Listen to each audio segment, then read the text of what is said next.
Essa noite eu quero falar sobre Jesus Cristo. Quero fazer a pergunta: quem é Jesus?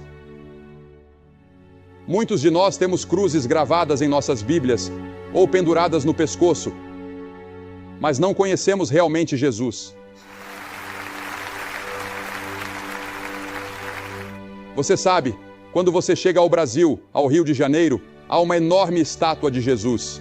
É um marco do Rio, de dia e de noite. Ela tem 40 metros de altura. São 40 metros de uma ponta dos dedos à outra, com os braços estendidos. Alguém chamou este ano, neste país, de o Ano de Jesus. Uma das emissoras transmitiu recentemente uma minissérie sobre Jesus. Minha filha escreveu um livro chamado Só Me Dê Jesus. Há um movimento entre os adolescentes que faz a pergunta: o que Jesus faria? Quase todo mundo já ouviu falar de Jesus, mas milhões não sabem realmente quem ele é. Eles não o têm em suas vidas e em seus corações. E o mundo hoje está à procura de um Messias que venha nos salvar. Muitos anos atrás, o profeta Ezequiel disse: procurei entre eles um homem, mas não encontrei nenhum. Em outras palavras, Deus estava procurando alguém sobre quem ele pudesse colocar sua mão, abençoar e usar. E ele não encontrou ninguém disposto a se render completamente e entregar sua vida a ele. O mundo hoje, se você ler os jornais e assistir aos telejornais, está correndo loucamente rumo, eu creio, ao Armagedon. Essa noite, no Oriente Médio, estão lutando de novo pelas mesmas coisas pelas quais lutam há centenas de anos. Tiveram reunião após reunião, trégua após trégua, tratado após tratado e promessas feitas por todos os lados. Mas de alguma forma, eles não conseguem parar de lutar. Veja, o homem é um fracasso moral. Deus é a nossa única esperança. Os planos de Deus. Os planos de Deus já estão formados e estão claramente declarados nas Escrituras. E à sua direita, no céu, está sentado um homem que foi desprezado, ignorado e rejeitado pelos homens quando veio à Terra pela primeira vez, e que ainda é rejeitado e ignorado pela maioria da raça humana. Deus prometeu que ele será o futuro governante do mundo. Ele irá destruir todo domínio, toda autoridade e poder. Está chegando o dia em que todo joelho se dobrará diante dele e toda língua confessará o seu nome. Este ano, 2000 depois de Cristo, o calendário que usamos todos os dias remonta ao nascimento de Jesus. Não podemos fugir dele. Nossa geração não pode escapar de Jesus. Ao longo dos anos, tantas peças, livros, óperas e filmes foram feitos sobre Jesus. Em março e abril, as revistas Newsweek e US News and World Report publicaram reportagens de capa sobre ele. Na sua matéria de capa sobre ciência e ideias, a US News trouxe o título: Por que Jesus morreu? Por que há tanto interesse por Jesus hoje? Essa é a pergunta que você tem feito? Quem é essa pessoa que fez mais para transformar a história humana do que qualquer homem que já viveu? Ele viveu apenas 33 anos. Sua jornada mais longa foi de menos de 160 quilômetros. Ele é apenas um herói popular ou um revolucionário? Ou ele é quem disse ser o Filho do Deus vivo? Quem é essa pessoa que exige que o chamemos de Filho de Deus e o sigamos até a morte? Sabemos que ele era um homem. Ele era completamente humano. Ele era o homem representativo. Ele era o homem por inteiro. Ele foi identificado e contado entre os transgressores. As Escrituras dizem 83 vezes no Novo Testamento que ele é chamado de Filho do Homem.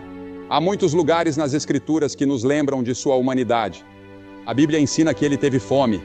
A Bíblia ensina que ele estava cansado, na parte de trás de um barco ele dormia. Ele conheceu as alegrias da amizade. Ele foi mal compreendido e desprezado. Ele chorou no túmulo de um ente querido. Ele teve que lutar contra a tentação e suportar a decepção. Ele afirmou ser o único Filho de Deus antes que o mundo existisse ou antes que a raça humana existisse. Ele disse: no princípio era o Verbo, e o Verbo estava com Deus, e o Verbo era Deus.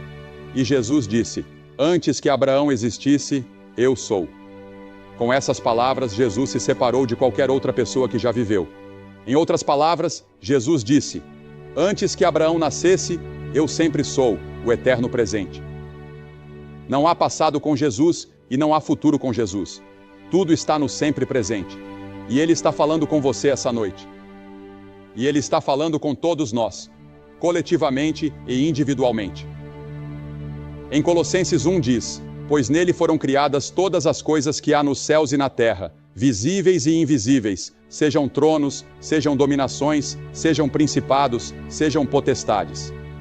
Tudo foi criado por Ele e para Ele. E Ele é antes de todas as coisas, e por Ele todas as coisas subsistem. Todo este estádio se despedaçaria se não fosse pelo fato de que é Ele quem o mantém unido. A declaração de Pedro em Mateus 16:16. Tu és o Cristo, o Filho do Deus vivo. Quando Ele veio a Belém, aquilo não foi o seu nascimento ou o seu começo. Ele já existia. Aquilo foi sua encarnação. Quando Jesus veio a Belém, não foi o lugar de sua origem, foi sua encarnação. E o Verbo se fez carne e habitou entre nós. Sabe, é interessante para mim que Jesus nunca pediu desculpas pelo pecado. Ele desafiou outros a provarem qualquer erro em seu pensamento ou em qualquer coisa que ele tenha feito.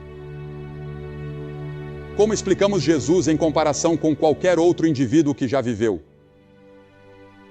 Como explicamos Jesus em relação a qualquer outra pessoa? Qual é a causa básica do ódio, da ganância, da luxúria, da guerra hoje, da injustiça racial e da divisão racial? Jeremias deu a resposta: o coração é mais enganoso que todas as coisas e desesperadamente corrupto. Quem o conhecerá? O rei Davi disse: em pecado me concebeu minha mãe. Eu nasci em pecado, disse Davi. Ele disse: fui formado na iniquidade. A Bíblia diz em Mateus 15 que do coração procedem maus pensamentos, homicídios, adultérios, prostituições, furtos, falsos testemunhos e blasfêmias. Eu acho que precisamos fazer algo a respeito das armas. Mas esse não é o verdadeiro problema. O problema mais profundo está em nossos corações. Pois do coração procedem maus pensamentos e homicídios,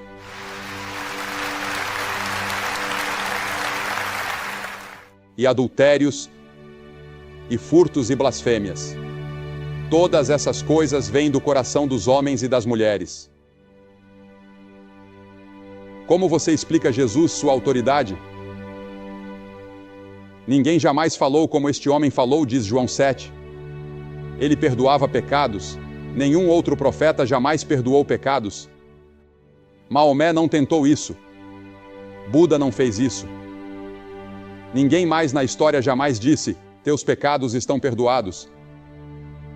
Ele também tinha autoridade sobre a natureza. Quando o mar estava revolto e a tempestade rugia, ele apenas levantou a mão e disse: cala-te, aquieta-te. E o mar se acalmou e a tempestade cessou. Ele tinha autoridade sobre as doenças. Toda pessoa doente que veio até ele com fé e que ele tocou, foi curada. Mas e quanto à sua morte? Diferente de qualquer outra pessoa que já existiu.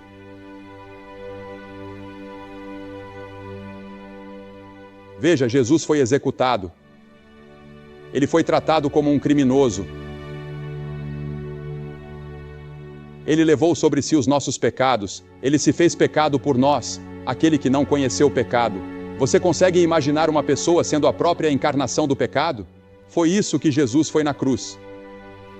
Isaías 53 diz: o Senhor fez cair sobre ele a iniquidade de nós todos. Em 1 Pedro 2:24 está escrito: Ele mesmo levou em seu corpo os nossos pecados sobre o madeiro. Miqueias diz que todos os nossos pecados foram lançados nas profundezas do mar. Eu estava lendo hoje sobre um lago na Rússia, que é o ponto de água mais profundo do mundo, com milhares de metros de profundidade. Nossos pecados estão sepultados nas profundezas do mar. As Escrituras dizem que por causa do que Cristo fez na cruz, Ele se fez pecado por nós. Ele foi executado por você. Ele tomou o seu juízo e o seu inferno. Você nunca precisará ir para o inferno. Você nunca precisará comparecer diante do grande trono branco se estiver em Cristo. Mas todos os outros irão. A Bíblia diz que chegará o dia em que Ele julgará o mundo inteiro. E você estará diante de Deus no grande julgamento. Centenas de vocês que estão aqui esta noite. E você não estará com uma grande multidão como essa. Você diz, vamos nos divertir quando chegarmos lá. Não, você estará sozinho. Você vai estar diante de Deus sozinho e prestar contas do que fez com Jesus e de como viveu a sua vida. E muitos de nós vamos ficar terrivelmente decepcionados e vamos clamar por misericórdia, mas será tarde demais. A Bíblia diz que clamaremos para que as rochas e as montanhas caiam sobre nós e nos escondam daquele que está assentado no trono, mas não poderemos. E a crucificação de Cristo é uma pedra de tropeço para muitas pessoas, porque parece loucura. A Bíblia diz, para os que perecem, é loucura. Muitos aceitam os ensinamentos de Cristo quando Ele diz, amem uns aos outros, mas param na cruz. É na cruz que você precisa chegar antes de realmente conhecê-lo. E você precisa confessar que é um pecador e precisa se arrepender do pecado. E a palavra arrependimento significa que você se volta, que você muda. Você está indo em uma direção na sua vida e está disposto a ir em outra. Você diz, mas Billy, eu não tenho essa capacidade. Eu tentei mudar. Eu tentei melhorar, mas não consigo. Não, você não consegue. Mas Deus vai te ajudar se você se submeter a Ele e disser, Senhor, eu preciso da tua ajuda. Eu preciso da tua ajuda até para me arrepender. Eu preciso da tua ajuda até para ter fé, para crer com o tipo de fé que eu devo ter. E você? E então há a ressurreição dele. A Bíblia diz que o levaram e o sepultaram após sua morte. Mas no terceiro dia, ele ressuscitou. E ele está vivo esta noite.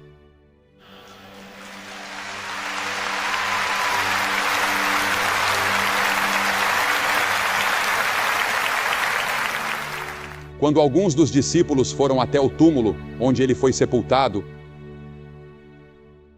havia 2 homens ali, 2 anjos, que disseram, por que buscais entre os mortos aquele que vive? Ele não está aqui, ele ressuscitou. Jesus está vivo. E o que inspirou os discípulos a irem pelo mundo inteiro com o Evangelho foi a ressurreição. Estamos falando de um Cristo vivo, que pode entrar na sua vida e no seu coração hoje, e te transformar, e transformar sua família, e transformar seu bairro, e transformar Nashville, e transformar o centro do Tennessee, e transformar todo o país, se o deixarmos.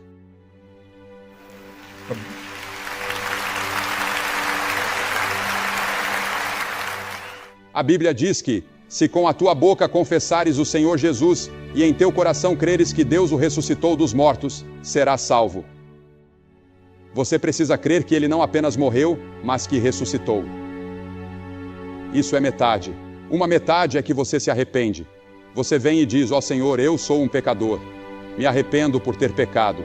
Por favor, me perdoa e me ajuda a mudar. Mas então você precisa viver a vida. E ali o Cristo ressurreto está, através do Espírito Santo, para te ajudar a viver a vida depois que você veio a Cristo. Se Cristo não ressuscitou, então ele não é Deus. E a tremenda força na história permanece sem explicação. O apóstolo Paulo, no caminho para Damasco, estava perseguindo cristãos e matando cristãos. Ele odiava Jesus. E um dia houve uma luz brilhante, e ele caiu de joelhos e soube que era Jesus. E ele disse: Quem és tu, Senhor?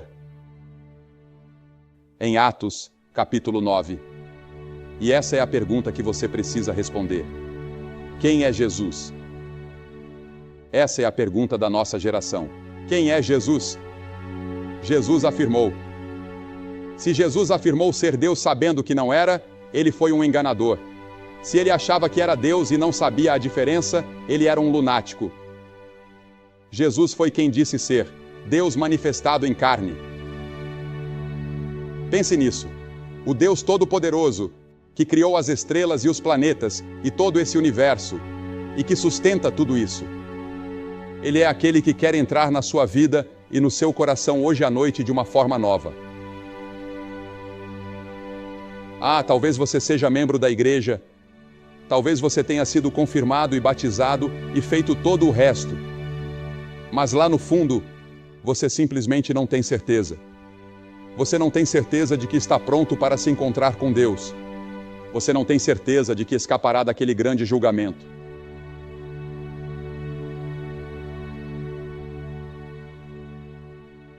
Você precisa encarar a pergunta que Pilatos fez. Que farei então de Jesus, chamado Cristo? Pilatos lavou as mãos. Esta noite, você pode lavar suas mãos e sair e deixar o estádio e voltar à vida antiga. E nada terá acontecido. Mas Paulo estava temeroso. Ele tremia, estava atônito, estava maravilhado. Mas ele fez a pergunta certa. Senhor, que queres que eu faça? E Jesus lhe disse: levanta-te e vai. E é isso que Jesus está dizendo a você nesta noite. Lá nas arquibancadas e aqui embaixo neste campo. Levanta-te e vai. Levante-se do seu assento e faça um novo compromisso com Jesus. E tenha certeza de que seus pecados foram perdoados. Veja, esta pode ser a única chance que você terá. O resto da sua vida é esta noite. Você pode não conseguir voltar a essas reuniões nesta semana. Você talvez nunca mais tenha outro momento como este, quando o Espírito Santo está falando com você, como está falando esta noite. E Jesus diz em Apocalipse 3:20: Eis que estou à porta e bato. Se alguém ouvir a minha voz e abrir a porta, entrarei e cearei com ele. Jesus está batendo na porta do seu coração nesta noite. Ele quer entrar no seu coração. Ele quer mudar sua vida. Ele quer ter um impacto na sua comunidade, na sua família e na sua vida. Ele quer te dar paz e alegria que você nunca conheceu antes. Ele quer perdoar todos os seus pecados e quer te dar a certeza de que, se você morrer esta noite, irá para o céu. Você pode ter essa certeza esta noite antes de sair daqui. E eu vou te pedir que faça algo que talvez seja muito difícil para você. Mas quando Jesus morreu naquela cruz, Ele estava morrendo por você. Porque Ele te amou. E Ele está te pedindo que venha e abra seu coração para Ele esta noite. E se há qualquer dúvida na sua vida sobre seu relacionamento com Cristo, levante-se do seu assento agora mesmo e venha ficar aqui na frente, neste lindo campo que prepararam. Se você estiver com amigos ou parentes, eles vão esperar por você. Venha e fique aqui. E eu vou dizer uma palavra para você e fazer uma oração com todos vocês e dar um material para te ajudar na sua caminhada nos próximos dias. Levante-se e venha agora. Homens, mulheres, jovens, centenas de vocês, apenas levantem-se e venham ficar aqui. É só isso. Por esse ato, você está dizendo a Deus: eu abro meu coração para Jesus, que morreu por mim e que ressuscitou e que está vivo esta noite. E Ele está batendo à porta do meu coração. Eu posso sentir isso. Levante-se e venha. Vamos esperar por você agora. Se você veio com um grupo, eles vão esperar por você.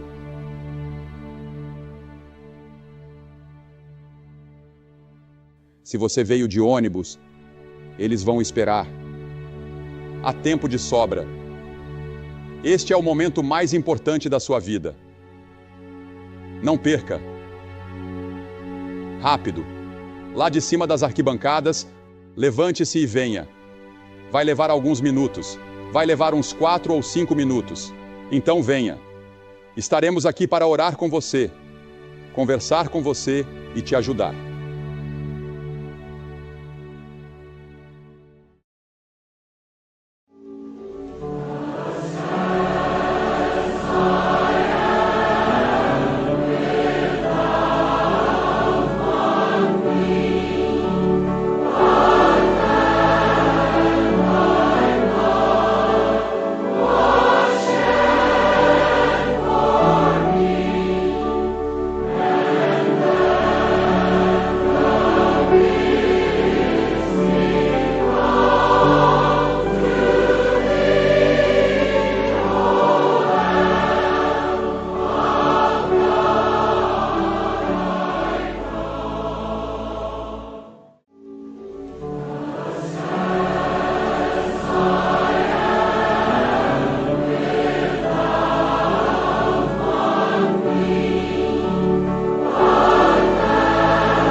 Agora, enquanto vocês ainda estão vindo, eu quero dizer uma palavra a todos vocês que estarão assistindo pela televisão e vocês podem fazer seu compromisso aí mesmo, onde estiverem. Você pode estar em casa, pode estar em um quarto de hotel, eu não sei onde você está, mas Deus está falando com você, faça seu compromisso.